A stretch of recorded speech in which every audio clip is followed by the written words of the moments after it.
So here I'm happy to present Pierre Becerril, CEO of Transparent. So it's going to be interesting to see how he's going to make that curve. It's not all about data, it's about you. Let's do it. Break a leg. All right, good morning, everybody. No pressure at all on me after this first presentation by Tony Nadal. No pressure at all. I'm actually really happy to be presenting this right after because there's a few things that I think we can pick up here. My presentation today is meant to be really light and really give you sort of high-level thought about, how to overcome some of your challenges. So before I start, I'd like you in the room to think about what's your single biggest challenge right now in your business. What really is hurting your growth? What's really hurting you really in your day-to-day? And if I can, at the end with Simon, maybe we'll pick one or two of you and we'll try to talk about it in the framework or in the discussion that I'll be presenting today, okay?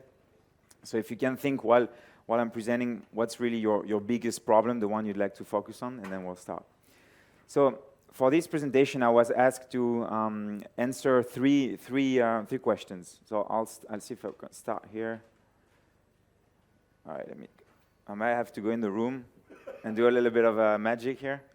Or maybe can you guys help me put the next slide? All right, here you go. So the first question was, what are the most important KPIs for property managers, right?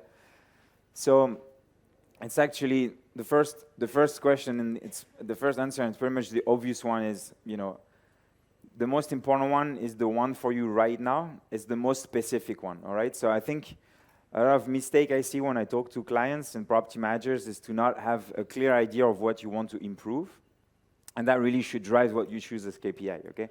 I was in Porto last week, and I was talking to someone who really felt like, her business was driving her. She's a property manager in London, great business, but she really felt like her business is driving her more than she's driving the business. And I think that setting out KPIs are the things that will make you feel the contrary, okay? So the important is to be very specific. Let's see if I can switch these slides, otherwise we'll have to be a bit creative. All right. So, I'll give you some example because Manuel told me to be very specific, so I want to be very specific, In some instances, your problem may be about, getting new properties. You may feel stuck, you may have the same number of property for a while, or you may be churning some properties, so your overall end of year EBITDA or revenue is going down, and that might be hurting you. So if, finding new property this is what you want to focus on, right? Be extra specific. And normally what you do when you've got that KPI you want to improve, so let's say I want to improve by 10 new properties in the next 3 months. What you want to do with this is break it down in 2 or 3 steps, that very concrete step that you can do so that KPI happens, right? So I'll give you an example. If I want to grow by 10 properties, how many new landlords do I need to talk to? It doesn't mean you need to talk to 10 landlords, right? Probably you'll have to talk to more. You'll have a conversion ratio. When you talk to 5, maybe you get 2 new properties, right? So based on that, you get an idea of how many pitches you got to run to landlords, right? So for 10 properties, probably you need to talk to 40 landlords or 30 landlords, whatever is your number, right? So you've got one new KPI, which is get to talk to 30 landlords, right? Then you're going to have to walk through your channels, the one that you use to acquire landlords, and also that will become a new KPI. So for instance, it can be get 1,000 visits on my website, because you know that when you get 1,000 visits, you get 10 requests, inbound requests, and that's a new KPI, right? So from one major KPIs that you got, try to build it and break it down in 2 or 3, no more than 4, so you can actually focus on things that will make the final KPI work, and that's very important. That's just one example for prospecting new clients, but it's very much the truth with everything else. Owner churn. You may be worried that you've lost owners in the last year or so, right? What do you do concretely to reduce the churn? So look at your numbers. Maybe you lost 10% of your owner, maybe you lost 20, whatever it is. If you want to focus on that, find these 2 or 3 things that you can do that you can quantify. If you can't quantify, it's not even worth writing it down, that you can do to make sure that this doesn't happen. So it can be, for instance, how many quarterly calls you have with your owner. Maybe a quick call where you call them and you tell them about the market and what you're doing and what your improvements are. Maybe that will give them confidence that you're working the right direction and will reduce churn. Whatever it is, measure it so you can make this happen, right? So I think the great challenge here is really being extra focused, being extra specific, so you pick a few KPIs that work for you. And then the second part of it is that those are not static, right? These are things that you want to change as the years go through, right? So maybe I'm going to ask, in the room, who's got an annual plan for their company, by show of hands? Okay, a few of you. So I think this is very important. You know, if you don't set goals like how much revenue or whatever is the thing you want to improve, I think Tony Nadal said something really interesting. Well, among the whole pitch is basically the whole thing was extra interesting. But one thing I picked up in particular was that he just tries to improve, right? He doesn't say I'm going to win Roland Garros. He's just going to say let's improve every day. And I think it helps to set clear objectives in that path. So out of the people who've got an annual plan, is there anybody here who've got a quarterly plan or a monthly plan, by show of hands? Okay, almost the same people. So that's very important, because when you set that up, that's really when you feel that you're driving your business, right? So break down this annual plan in smaller steps. I'm going to try to do a comparison, a sports comparison. So I'm not a sports guy, so I'm probably going to mess this up. But imagine if you try to run a marathon, I think it's 40 kilometers or something like that. You can't just wake up and say, I'm going to run 40 kilometers. And that's pretty much thinking a year ahead, right? What you can do, though, is I'm going to run 1K, and this is going to be the pace, and then you're going to run another K, and that's going to be the pace. And that's how, at the end of the day, you end up and you've run the marathon.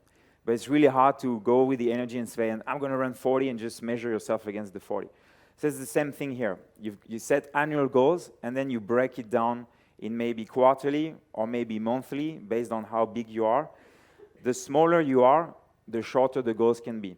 Okay? So if you're a team below 10 people, I'd recommend you to have monthly plans, right? Monthly plans with numbers. So pick your KPIs.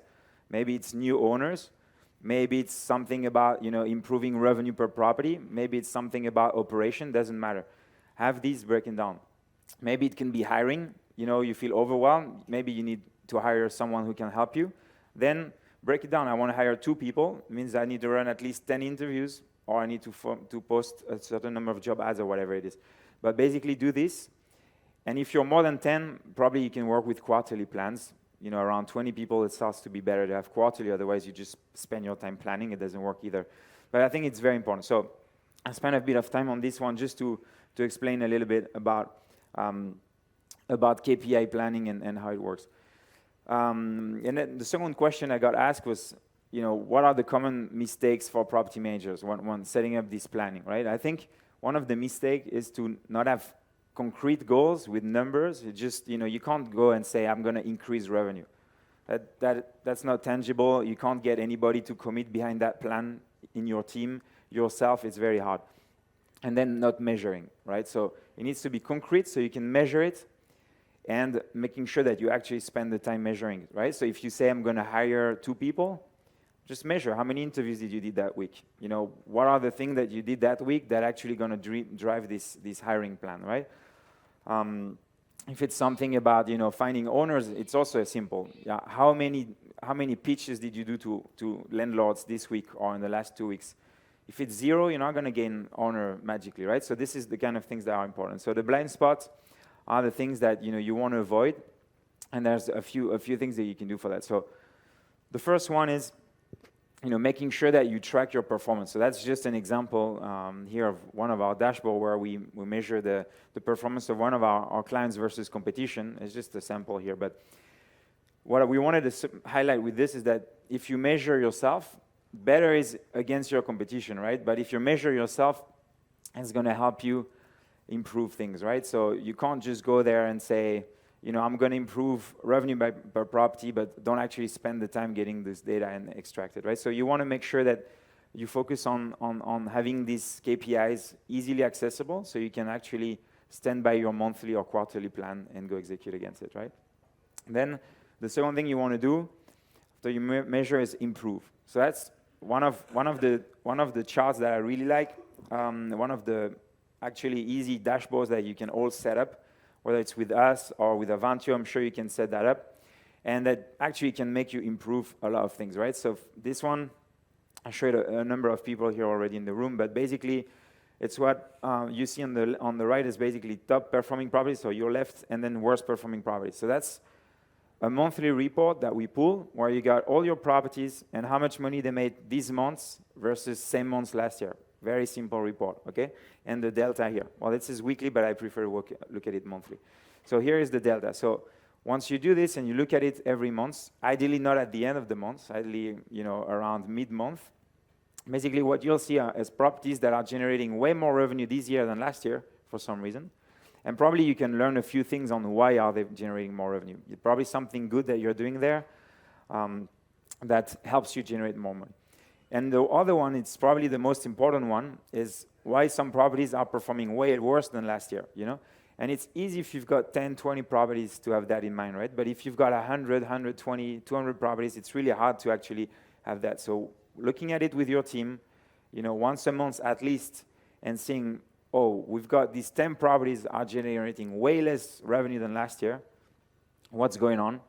And you learn, maybe some properties are just being blocked or refurbished, so no problem, that's expected, right? But maybe some other properties have got some problems on the channels. Maybe one of the channel is not working right, or it's being delisted, or it's not showing in the search. Maybe you've got some bad reviews. Whatever it is, you can try to fix it mid-month, so you avoid a problem at the end and an angry owner, right? So these kind of things are important to measure, right? So measuring and getting, easy reports so you can actually prevent, right? And that's the kind of things that will make you feel that you're driving your business instead of being driven, right? Because it's better to call the owner mid-month and say, look, I'm not super happy with how your property is going. We've got this issue with that channel and that issue or whatever it is. So, I'm going to double down and we'll do whatever we can this month and the next one to catch up. And I think that owner, will trust you more and will have a much better conversation than if that person calls you, a month later and tells you what happened. Last year you gave me 4K and this year you're giving me 1K. What's going on, right? And especially now that interest rates are going up, that's a conversation we had a couple of weeks ago in Porto. Interest rates are going up. So landlords, they feel the pressure as well. And increasingly they feel the pressure. They got to pay more mortgage than before. And they will be extra exigent now, okay? So I think that's important. Now, the last thing is you can also use data in general and KPIs to just find new opportunities, right? So I'll tell about it in a minute with an example of a client we've got in Barcelona. But basically, looking at data, whether it's your own or market data, will help you find new opportunities, right? So we saw it before. It was about improving things that may not work well, but there's also ways that you can improve beyond what you're already doing now, okay?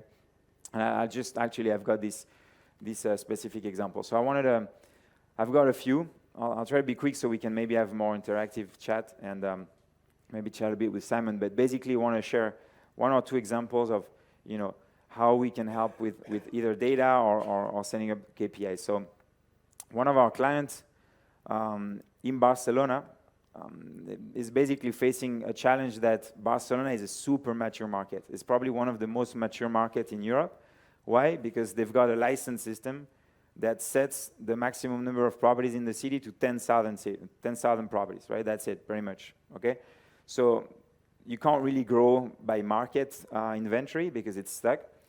And it's also a very big destination. So there are a lot of professionals that grew, and they're taking up a big chunk of that market. And every year, they take a bigger chunk. So there are less and less amateur, more and more big professionals, right? So at some point, you can't grow that much, except if you buy your competitors or you team up. But inside Barcelona, you may feel that, it's a bit more limited because it's very mature already, right? So the challenge of that person was, where do I go next, right? Because that person is very ambitious, doesn't want to settle in a lifestyle business, and just takes, his salary or his dividend out of the company every year. He wants to reinvest and grow, right? So what we help that person do is create a scorecard of all of Spain, right? Where we looked at the residential properties. We looked at how many of these residential are doing short-term. So we've got a percentage of each market that are already on short-term. We looked at how much of this inventory is managed by pro versus amateur, because maybe there's opportunities if it's more amateur to go and consolidate. And then we looked at ADR, occupancy, because you don't want to work in a market where it's $20 a night. There's no margins, right? And you're not going to spend your energy on that. So finding out these markets and basically going out and purchase them. So, and going out and opening these markets. So that's an interesting exercise that you can only do when you've got cold head and you're on this planning mode. I think what's great about conference like that is actually everybody will have some time after to go home, except those from Valencia, but those that are flying back or taking the train or the car. It's a great moment to reflect, and start planning. What do you want to do for the next 3 months, concretely with numbers? The 2-3 things that you want to do to improve. And it's not only about our industry, by the way. Every business can be run like that, right? So that's one specific, example that I wanted to share. I've got a lot more. I've got, for instance, this client in Hawaii that was basically spending a lot of times tracking competitors manually. And that's a real problem for them in Hawaii because there's a lot of resort-like properties, right? So I don't know if some of you are in market where you've got resort-like rentals, but there in resort-like rental, pricing is super important because you may have a unit that's super similar to another one, right? So if you price wrong, that will hurt you because people compare and find the units in these resorts. So they needed to price better, and what they started doing is using our rate shop module. So they basically shop rates of their competitor and get a report so they can see every week or every month what's going on with everyone else in the market and make sure you get that extra dollar and don't leave dollar on the table because your basically competitors are beating you every time, right? So that's very important. And another thing that will make you feel that you're driving your business versus suffering and reacting to what's going on, right? Which I think is a big thing. Actually, you can see already, I don't know if you've noticed, but you've got folks here at the conference that are smiling, are relaxed, laid back, and you've got others that are more anxious. I think that you can feel who are more in charge of their business and basically running it versus suffering and reacting. And it's normal. You've got phase where you'll be suffering. As an entrepreneur myself, I feel like that a lot of time. But setting up KPIs give you back this confidence in this exercise, okay? One thing I wanted to mention is we've got a survey that we run every year that's super helpful for property managers to get a sense of how they compare with others, right? So we do this out of our time. We also use it for lead gen, obviously, to try to get to know more clients, but we also spend a lot of energy on that. We produce, 30, 40 pages to try to give people, a point of comparison. So I invite you to take it. You'll receive it as soon as it's released. It takes a bit of time because really we spend a lot of energy. And some things you learn from this survey is basically how do companies scale. One thing that I really like is, how many employees company have normally based on how many properties they manage, or what channel are working best for them, what do they expect from growth perspective, what are their technology adoption, and we break this down by market so you can all relay and all get a point of comparison. So it's quite a good report. So if you're interested to compare yourself. If you're curious about last year, I'm happy to send you last year as well. If you leave me your card at the end, I'll make sure I send you a copy so you get a sense what it is. And with this, I wanna see if Simon, maybe you wanna shoot out a few questions, and maybe we open to the audience. And if anybody thought about a big problem they have, maybe we can take that one and try to think about what would be the right KPIs for that problem. If someone is up for the exercise. Thank you very much, Pierre. Appreciate it. It scares me. How are you? Yeah. 30 seconds ago, I got this email. Look at that. Did you guys get it as well? How did we do that? How did he manage to do that? 30 seconds ago, I got this email about his survey. Well, that's efficient. That's good. I'm happy with that. Oh, my God. That scares me. Anyway, I love data, right? But it's about you as well. So thank you for the presentation, Pierre. I have a question for you. Right. Totally probably not out of scope. But one thing we're seeing with working with a lot of property management as consultants, and we talk a lot about data, is that, and I've been a CEO myself in my career, I was always extremely transparent, right? And we love your brand, obviously transparent. How do you deal with data internally, and what's your experience? Because what I'm seeing in a lot of vacation rental companies, they're owner managed, et cetera, the people have no clue. Right. No transparency, no data is out there, nothing is shared. Yeah, so I actually share something that I don't share often because I'm quite ashamed of it. But, we run a data company, and for the first years of the company, we actually didn't use it the way we should. And it was extremely hard for us to consume it because we had so much data, right? It was literally terabytes of data that it was really hard to consume it, you know? So whenever we needed to produce, you know, a report or something, it was painful to go through that process. So it was very manual and that didn't work out well. And one day we set up, you know, a BI, which, you know, basically gave everybody in our company an easy access to that data. It was a big investment. We had to migrate everything to a BI so we can all access the data.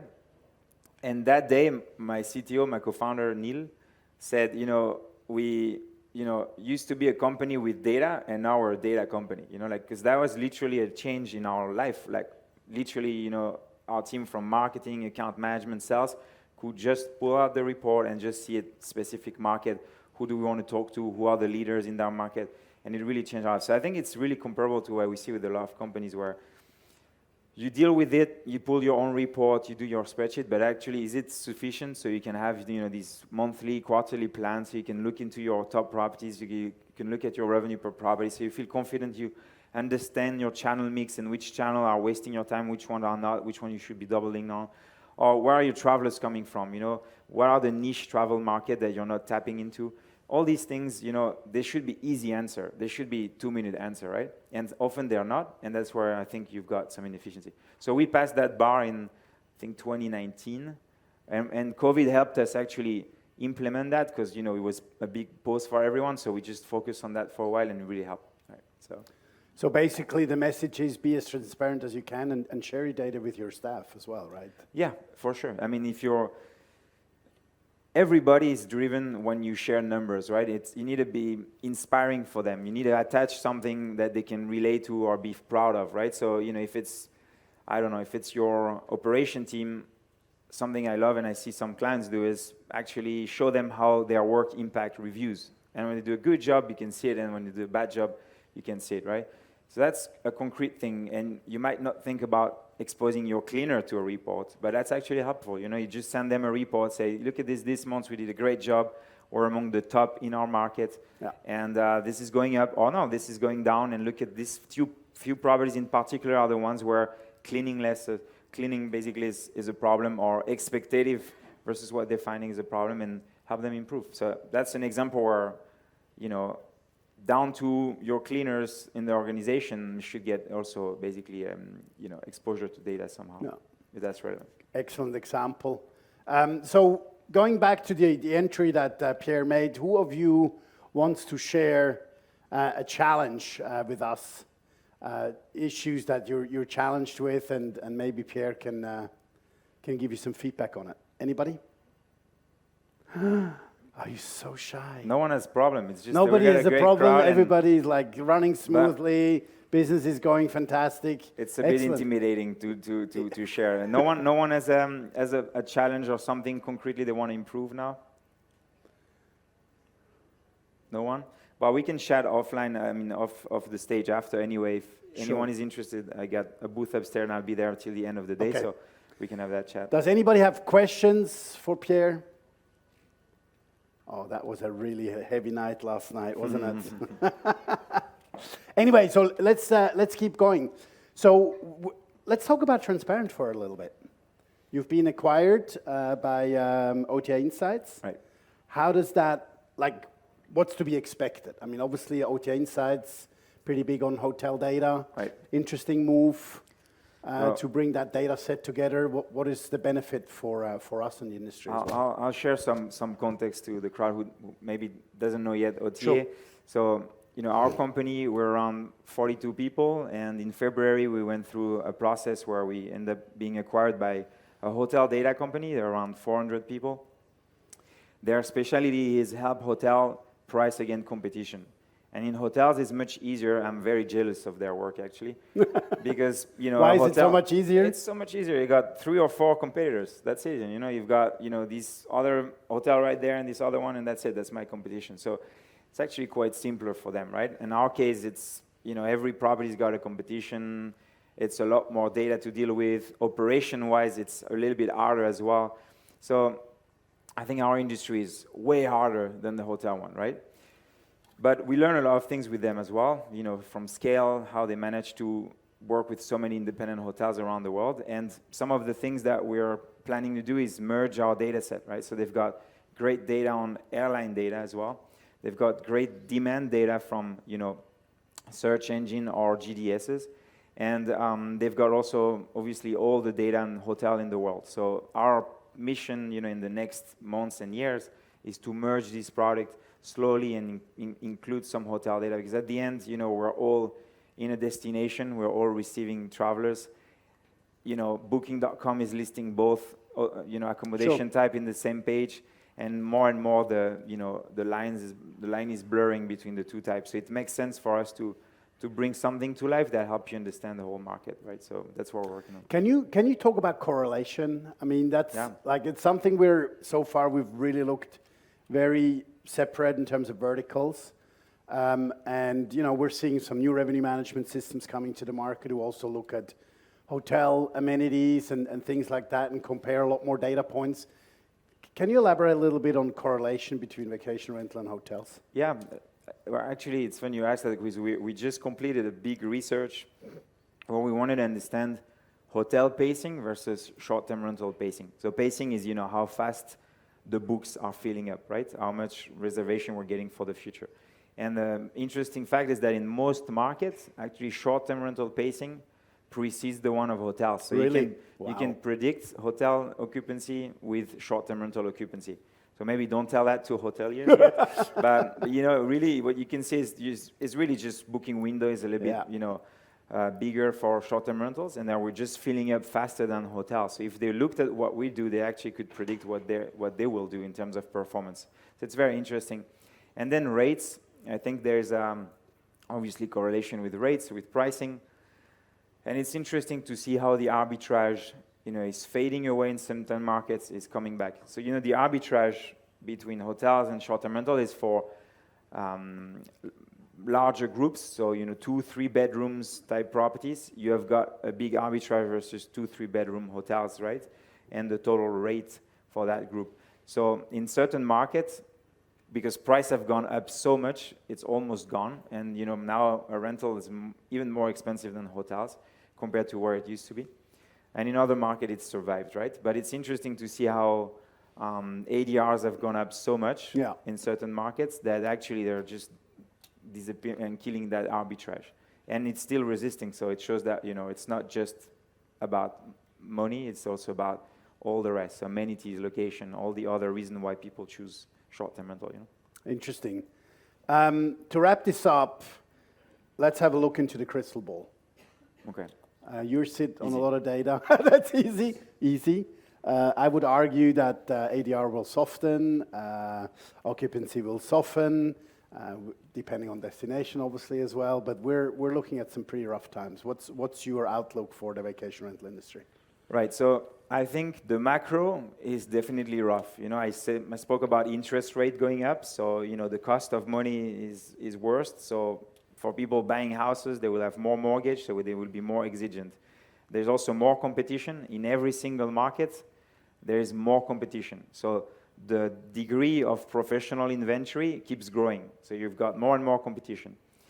Then we've got, obviously, a lot of uncertainty geopolitically. So there's a lot of things out there that looks gloomy, but I think one thing that's positive is that travel, in these times, historically, they've actually performed quite well. So transparent, we believe that demand will continue coming, and we won't suffer from a demand recession type of things, right? So in most markets, I think that's a good news because COVID was a demand problem, was not a price problem, was not an inventory problem, it was a price.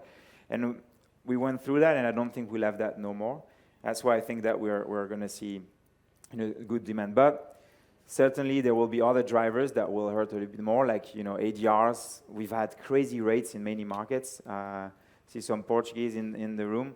Crazy rates in Portugal compared to pre-COVID.